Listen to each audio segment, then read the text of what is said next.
আমি এখানে দু চারটে ভজন করে সময় কাটিয়ে দিয়ে চলে যেতে পারি, কিন্তু আমি যে অর্থটা এখান থেকে নিয়ে যাব, হরি বল, শুনে রাখো মায়েরা, সেই অর্থটা কিন্তু সেখানে গিয়ে আমাকে হিসেব দিতে হবে। দু চারটে ভজন গাইবো, তোমাদের খুব ভালো লাগবে, তোমরাও নাচবে আমার সঙ্গে, বলবে যে খুব ভালো গান গেয়েছে মেয়েটা, কিন্তু আখেরে লাভটা কার হবে? আমরা কলিযুগের মানুষ, লাভ ছাড়া আমরা ক্ষতির আশা একদমই করি না, ক্ষতির আশা কেউ করি না, লাভের জন্য ঘুরে বেড়াই সবাই, হরি বল। কিন্তু কোথায় পাবো? হরে কৃষ্ণ, আসুন।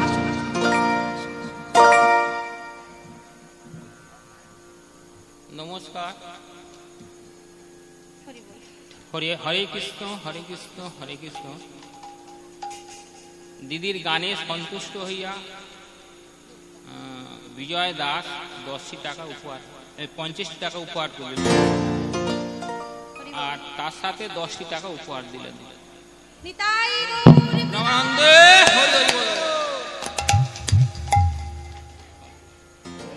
না ঠিক আছে,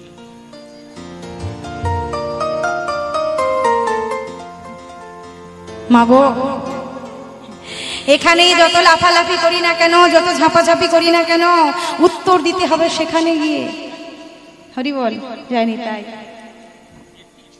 ছোট্ট বালিকা রমা সর্দার 10 টাকা।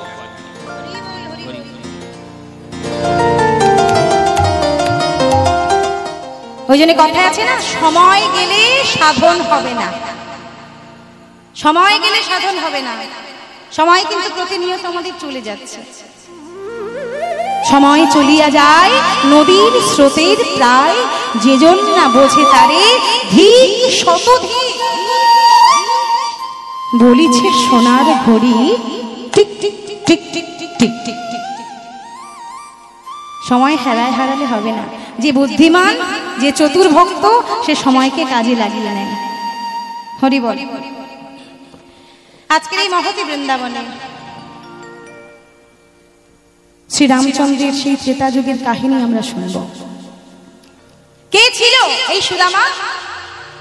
কেন কৃষ্ণ তার চরণ ধরে কাঁদছে, বলছে সুদামা সেই ত্রেতা যুগের ঋণ আজকে আমার শোধ হচ্ছে রে ভাই, আমি তোর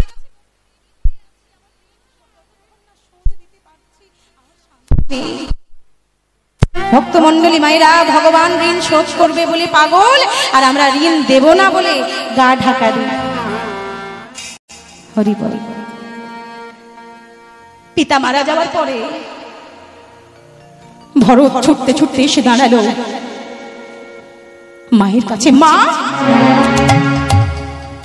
মা, এ কি শুনছি মা, এ কি শুনছি, তুমি তুমি আমার আমার সোনার মতো দাদাটাকে বনে পাঠিয়েছো, চুপ করে আছো কেন?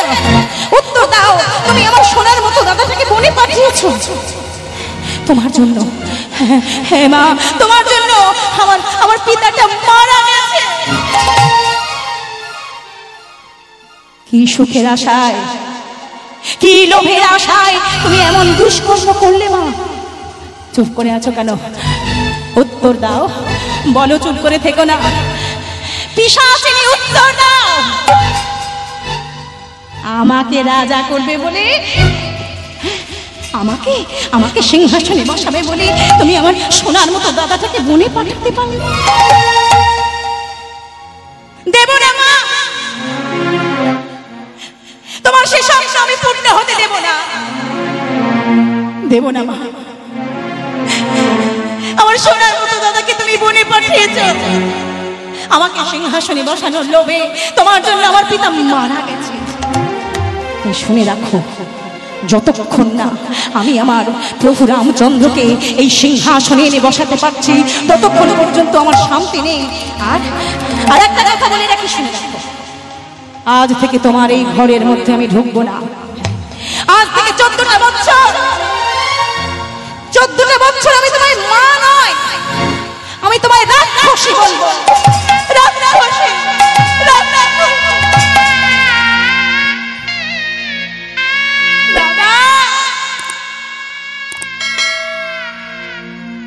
দাদা তুমি কোথায়? নয়নের জলে ভরত কাঁদতে কাঁদতে পথে চলেছে, কিন্তু মা রাম যে কোথায় গেছে এটা তো ভরত জানে না। কোথায় খুঁজবে? এত বড় অরণ্য কোথায় গেলে পাবে? তাই ভগবানকে ডাকছে, দয়াময় তুমি আমায় বলে দাও আমি কোথায় গেলে আমার দাদাকে ফিরে পাবো। নয়নের জলে কাঁদতে কাঁদতে ভরত পথে চলেছে আর ভগবানকে ডাকছে, দয়াময় আমি কোথায় গেলে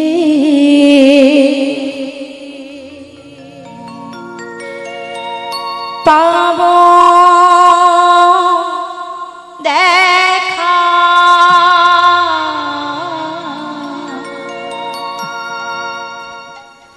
বলে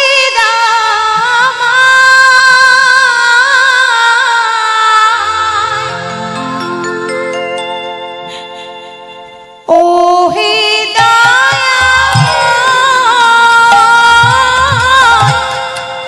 ও হে কৃপা আমি কোথায় তাই গৌর প্রেমানন্দ একবার হরি হরি বল।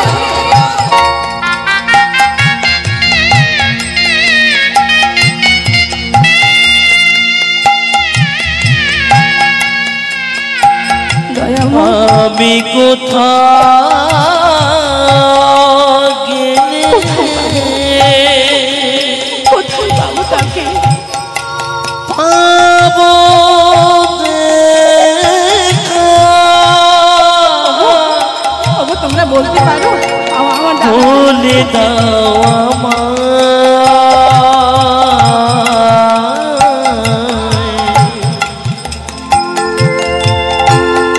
ওহি দয়াময়, ওহি কৃপাময়।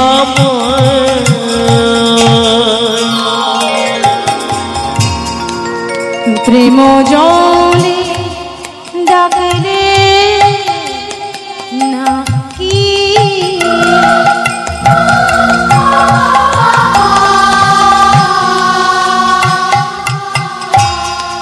শুনেছি ঠাকুর তোমায় যদি কেউ নয়নের বাড়ি বরিশন করে একবার ডাকে তুমি নাকি তার ডাক ফিরিয়ে দাও না।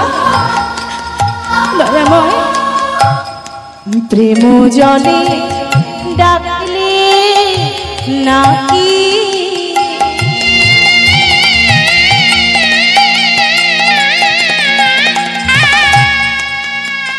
ঠাকুর তোমার কৃপা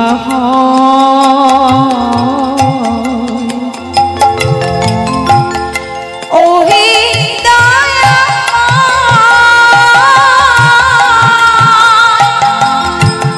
ওহে কৃপা আমি কোথায় গেলে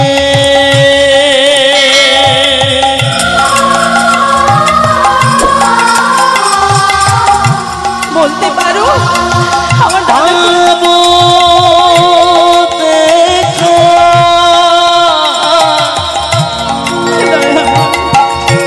বলে দাও আমায়, তুমি এমন করলে ওহি দয়াময়, ওহি কৃপাময়, ওহে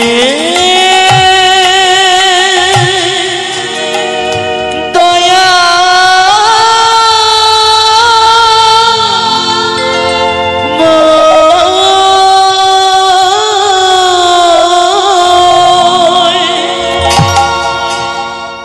দাদা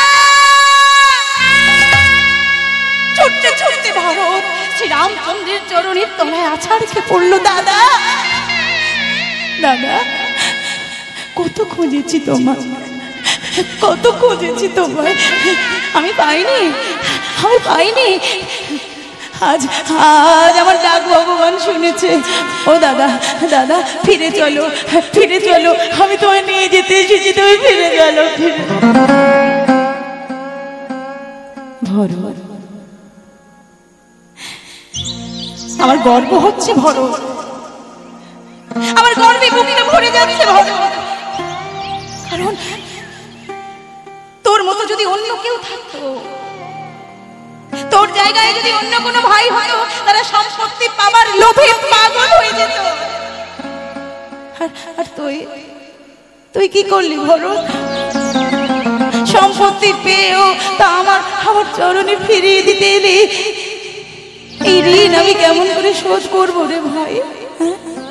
কিন্তু কিন্তু তুই তুই বললেও তো আমি যেতে পারবো না ভরত। আমি যেতে কেন কেন কেন দাদা? আমি নিজে তোমায় নিয়ে যেতে এসেছি, তুমি যাবে না? না রে না, কারণ আমি বাবাকে কথা দিয়েছি পিতৃসত্য পালন করতে গেলে আমায় 14টা বছর অরণ্যের মাঝে কাটাতে হবে। আমি যে ভগবান নইলে যে আমি মিথ্যেবাদী হয়ে যাব। তুই ফিরে যা ভাই, ফিরে যা। আমি কথা দিলাম, হ্যাঁ হ্যাঁ আমি কথা দিলাম, 14টা বছরের একটা দিনও বেশি দেরি আমি করব না, আমি ফিরে যাব। দাদা,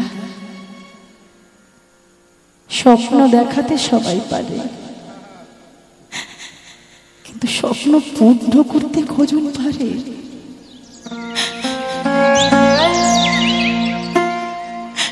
আমার মায়ের পাপের প্রায়শ্চিত্ত আমি করতে এসেছি দাদা।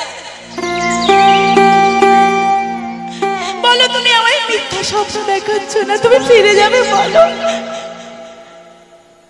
বলছি তো ভাই,